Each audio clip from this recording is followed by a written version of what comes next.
So a very sad day has come. Harvard has fallen. The light at the end of the tunnel, the university fighting the good fight has crumbled. We're going to get into that. First, we have a story here about another university that has also crumbled, and that is Brown University. I think, yeah, Brown University. So let's get into that. This is just sad. like, if you've been watching my coverage on this, I've been following Harvard, excuse me, and their fight, the good fight they've been fighting very closely. They, unlike Columbia, they told the Trump administration to go f yourself, and we're gonna sue you, and we're not gonna take your BS, and that was awesome. But as we're gonna get here after this story. Damn, man. That's all I can say. All right, from NBC News, Brown reaches deal with federal government to restore funding.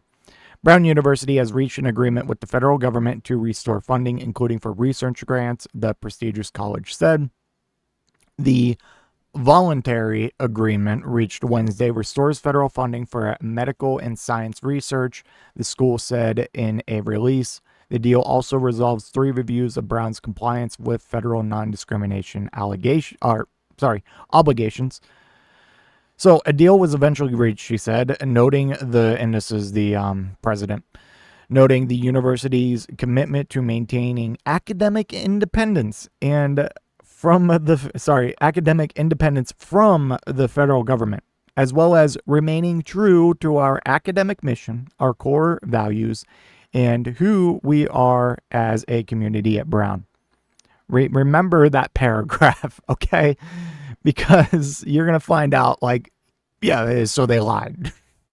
The resolution reinstates payments for active research grants and gives Brown the opportunity to compete for new federal grants, according to the statement. Brown will also pay $50 million in grants over 10 years to workforce development organizations in Rhode Island, Paxson said. A fact sheet from the Trump administration said the agreement ensures Brown will not engage in unlawful racial discrimination in admissions or university programming. So we've talked about some of the demands that Trump has made to various universities, and that includes changing their admissions standards and also allowing independent advisors look over their Middle Eastern study programs, banning certain student groups, just a lot of shit, okay? So that's what we're seeing here, because this is what happens when you fold. As the government had alleged, it also said Brown will provide data to the government to ensure it is abiding by that part of the agreement. Brown agreed to a slew of other discrimination provisions, such as accepting the administration's definitions of male and female, according to the government fact sheet. Brown was told why the government was Brown was not told why the government was hitting pause on federal funding, which Paxson said was not the case for other universities. In addition, Brown has not been notified of any findings that it violated any laws. So it's so funny here that Trump is going on this war against DEI and racial discrimination, when this is just actual real issues that Democratic administrations were going after, and you guys screamed about it. Now you're just doing your own, I always say this, you're doing your own form of DEI just to groups that you like, to undermine groups that you don't like. So the groups they like, and that a lot of this is behind, is Jewish groups. I say Jewish in quotation marks because this is mainly not actual Jewish groups, but more pro-Israel groups and Zionist. Okay, there's a big difference there. And then the other group they favor are Christians because they have the anti-Christian bias task force, and of course they have relating to the Jewish protection, they have the anti-Semitic bias task force, but it's not actually going after real anti-Semitism. It's just playing defense for the state of Israel, not actual Jewish people. And that's very important to note. But like, and then just this whole fucking the male and female definition. Like, what are we doing here? Like, that in of itself is discrimination. That's discriminating against trans people, but trans people don't matter to you because you don't even see them as people. Jesus Christ. This shit is so fucking silly. Oh my goodness. And here's where it gets even sadder. Harvard reportedly willing to pay $500 million to settle with Trump. Harvard University is open to paying $500 million to end its feud with the Trump administration, the New York Times reported on Monday. Citing four anonymous sources, the Times said Harvard was considering acquiescing to the president's demands and paying as much as $500 million though university leaders expressed reservations about paying the government directly.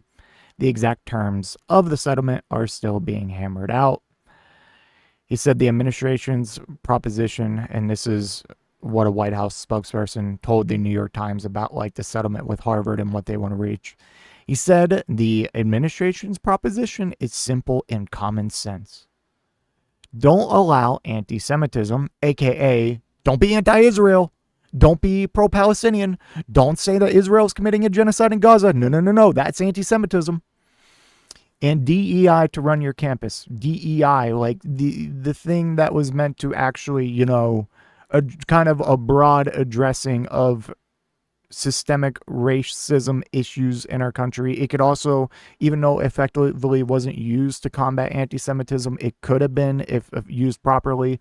But in like DEI was so like hands off, and Trump is over here thinking that like Biden was doing this stuff to colleges and schools, but he wasn't. Like anything Biden didn't impose any funding restrictions or anything. He granted subsidies and grants to institutions that said, yeah, we'll comply with DEI, and that doesn't mean hire X amount of black people. That just means make sure that your job pool is like the applications you're sending out, where you're advertising your positions, like this should be in all communities. And just very simple shit like that. Like it's not that deep. There's no quotas. But oh my God. And don't break the law and protect the civil liberties of all students. Like protect the civil liberties of all students, while a lot of these demands that you've made of other colleges, and it's kind of pretty much most colleges, is to ban pro-Palestinian groups. Fucking turn over student records of foreign students. Like this is, there's only male and female. This is a direct assault on civil liberties. Like, what are we talking about here? Jesus, man. I feel like I'm losing my mind. And it just gets sadder. Harvard turns over employee work authorization forms to Homeland Security. Harvard will comply with a request by the federal government to turn over employee work authorization forms.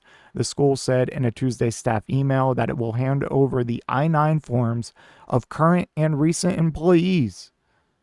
So like even people who aren't working there anymore, to the Department of Homeland Security. Harvard, the state's fifth largest employer, employs nearly 20,000 people. Like, and by the way, I care about jobs and stuff, man, but, the fifth largest employer in the state, we're just going to cut off all funding too. Like, Homeland Security issued a notice of inspection demanding the I-9s on July 8th. The federal document verifies an employee's identity and eligibility to work in the United States. It includes an employee's name, address, and social security number, as well as an attestation of citizenship or immigration status. This is just going to be used to go after immigrants as a part of the mass deportation campaign.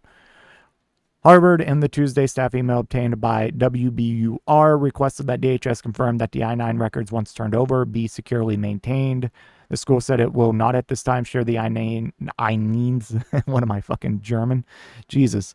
I-9s of student employees, saying it's evaluating the government's position on whether the Family Educational Rights and Privacy Act permits disclosure of those records. When asked why it requested the records, Homeland Security sent WBUR a copy of a statement Department Secretary Kristi Noem posted on Facebook when she first issued the request. This is like one of the most, like, when we say this is fascist behavior, authoritarianism, like let's look at what they're doing, and let's also look at what they're saying. What is Kristi Noem saying about this? If Harvard won't defend the interests of its students, then we will, Noem said. We tried to do things the easy way with Harvard. Now, through their refusal to cooperate, we have to do things the hard way. Jesus Christ. I don't know how more plainly they can spell it. Like, I shouldn't have to tell you this is authoritarian behavior. You should be able to look at this yourself and be like, damn. And remember, this is happening with dozens of universities across the country. And same things they're requesting: student records, foreign student records, employee records, banning certain groups, changing the definition of anti-Semitism, changing admission standards, independent oversight of their Middle Eastern studies programs. Like, how can you look at this shit and be like, yeah, that's kind of fascist. Like, this is kind of what the Nazis did back in the 30s. You know what I'm saying? But like, for some reason, a lot of people look at this and be like, based. It's like, what are you talking about? And again, I always bring up this question. It's a hot question, but I'm not denying that there is anti-Semitism around the country. But you can't use this, firstly, to disregard proven systemic historical racism, institutionalized racism that has existed in this country since its inception, still exists to this day. Okay? You can't just undermine that. I'm just tired of this same song and dance about like, we're protecting students, we're enforcing civil rights laws, you're discriminating. It's like, we're protecting the civil liberties of everyone. It's like, yeah, except trans people, right? Except people who are pro-Palestine, right? Except for people who aren't actual U.S. citizens, right? Like, Jesus, man, it's so obvious. It's so obvious. Anyways, let me know what you think in the comment section down below, and I will see you in the next one. If you made it to this point in the video, I just want to give a special thank you. If you enjoyed it, please hit that like button down below. And if you really enjoyed it, maybe consider hitting that subscribe button while you're down there. I want to hear your thoughts in the comment section. I will try to reply to any and all comments that I can. Until next time, watch that video on screen.